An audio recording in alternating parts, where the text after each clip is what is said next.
Good morning, ladies and gentlemen. It's a pleasure to be here with you and share with you information that will make every one of you a messenger of health and well-being to the people that you visit, the people that you come across, the people whose lives you will touch because you will teach them that they are not sick, they are thirsty. The greatest tragedy in medical history is the false assumption that dry mouth is a sign of dehydration of the body, the only sign of dehydration. This misconception entered into scientific research at the beginning of the century or towards the end of last century, and it's held on because it's advantageous to the pharmaceutical industry. The body, in order to be able to chew and swallow food, which is a primary function for our physiology, produces ample saliva, even though the rest of the body may be dehydrated. So this misconception that dry mouth is a sign of dehydration of the body has caused really unmeasurable tragedy in our society, has killed millions, hundreds of millions of people from ignorance. That's the foundation to our modern day medicine. At the end of 20th century, we don't know when the human body is thirsty because we've stuck to the idea that dry mouth is the only sign of dehydration. It was my fortunate luck and the happenstance that I discovered water has curative properties. Water relieves pain. The most severe pain that you can imagine, water can relieve when medication would not be able to do that. And this is on top of many years of medical practice.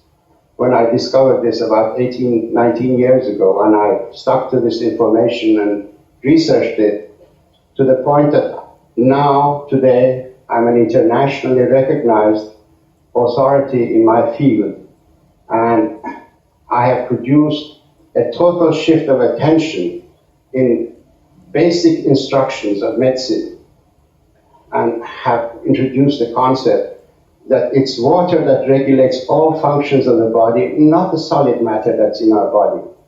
Today, doctors give you this pill, that pill, thinking that they will find some sort of a solid composition that will turn the tide of events in the body and relieve pain and cure pain.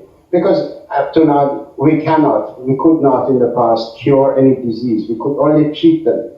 If you go and study a book in medicine, you will see that page upon page, hundreds of pages are written about any one topic, explaining the situation in the body when that disease is in the body. And when it comes to the explanation of what causes the disease, they all say etiology unknown. In other words, we don't know the cause. Today we now understand that dehydration that settles in the body, expands gradually, produces so many different symptoms and signs. And because lack of water will also produce physiological upheaval in the body, the conditions that are produced by dehydration have been labeled as disease conditions. So many health problems of our society are produced just by dehydration. We can cure many, many diseases, many different pains, by adjusting the water intake of the body.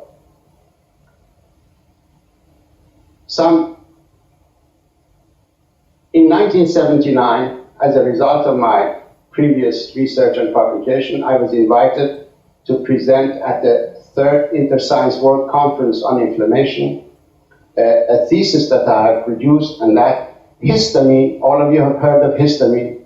Have you heard of histamine? Raise your hands. You've used antihistamines? Raise your hands. Okay, histamine is the main neurotransmitter in the body that is in charge of water regulation and drought management. water is the only thing that turns off histamine production. So any disease condition that depends on histamine or antihistamine, water can cure. Almost 90% of the medications in the pharmaceutical industry's arsenal of products are either directly or indirectly very strong antihistamines. So when you find painkillers, they're antihistamines. When you find anti-allergy conditions, they're antihistamines. And this is a presentation I made at the World Conference saying that histamine, the main function of histamine in the body is water regulation. And we should not treat conditions of histamine excess activity with medications or pharmaceutical products. We should only treat them with water. Because when you suppress the signals of dehydration in a body, you don't alter the dehydration, the damage of dehydration will continue. And that's why so many different disease conditions occur throughout the lives of people who are not drinking water, but drinking alternative fluids which don't substitute water in the body. Caffeinated beverages, alcoholic beverages, sodas containing artificial sweeteners, excess fruit juices, they do not substitute water. We need water for the body, and that is what the design of the human body is all about. From water, dependent on water, survives on water, and you cannot replace water with anything. You may hush its cries for water, but you will not alter the course of the disease that is produced by dehydration. The reason why I'm here this morning, the reason why I accepted to come and talk before you, because you are the people who go and make contact with others. You come across people. You can become educators. You can teach people that they're not sick, they're thirsty. And my main concern in this crusade is asthma. Asthma in children. Newsweek has got an article. I recommend you to get this Newsweek and read it. It is May 26, 1997. Life magazine has got an article in the same week about asthma. And the title goes, 50 million Americans with allergies or asthma, now you can take control of your life. Yes, they're right, they can take control of their life, but with water, not with the medication that the articles have been produced because the pharmaceutical industry has advertised 16 or 18 pages of full-page advertising in the magazine. When a child develops asthma, it means dehydration. The human body is composed of water. 85% of the brain is water. Every cell of the brain is 85% water. The rest of the soft tissue cells are 75% water. When you don't drink enough water, the body does not manufacture water from any other source. When you metabolize food, some water is produced, but not to the extent that the body needs. So a child that's developing and it's expanding, every cell of its body requires 75% water before it develops into a new cell and the child could grow. We'll get stunted growth, we'll get mental problems, we'll get emotional problems, we'll get DNA damage, and so many different disease conditions produced by dehydration can ensue. So please take this message to people that you meet and explain to them. You can always explain to people very simply. The lung tissue is full of berries. The berries of the lung contain air. Excuse me. Imagine this grape, bunch of grapes, to be a section of the lung tissue. Each berry is full of air.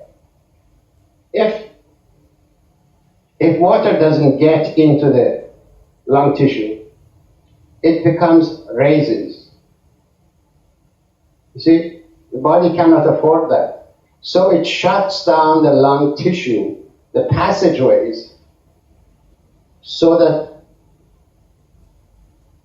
air that comes out doesn't bring water out with it, because every time you breathe, when you breathe out, you bring a lot of water out of the body.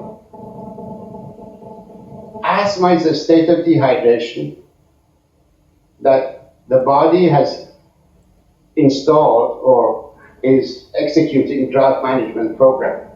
The lung evaporates. If you give a person with asthma water, very simply water, give them 2 glasses of water, 3 glasses of water, depending on their size and age, they will not get asthma. If they're in the middle of an attack, you can give them water and a little bit of salt, because another substance which is highly antihistaminic is salt, because in the human body there are 2 pools of water, or 2 oceans of water.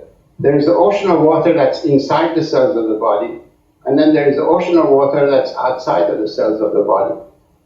When the body becomes dehydrated, the ocean outside is maintained. In other words, water is borrowed from the cells, and it's the ocean outside expands, and from there, water is injected into the cells that are important, such as the brain cell, the liver cell, and so on. When you have asthma, this is a crystalline salt, sea salt.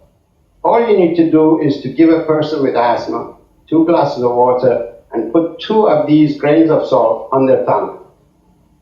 That acts almost like an inhaler. It aborts an asthma attack. Take this information to the people you meet. I suggest that you read this book, Your Body's Many Cries for Water. I think you can get it from Carico and thoroughly become knowledgeable about dehydration in the human body and what are the symptoms of dehydration. And then subsequently take this message to the people you meet, and you become the angel of health, good health.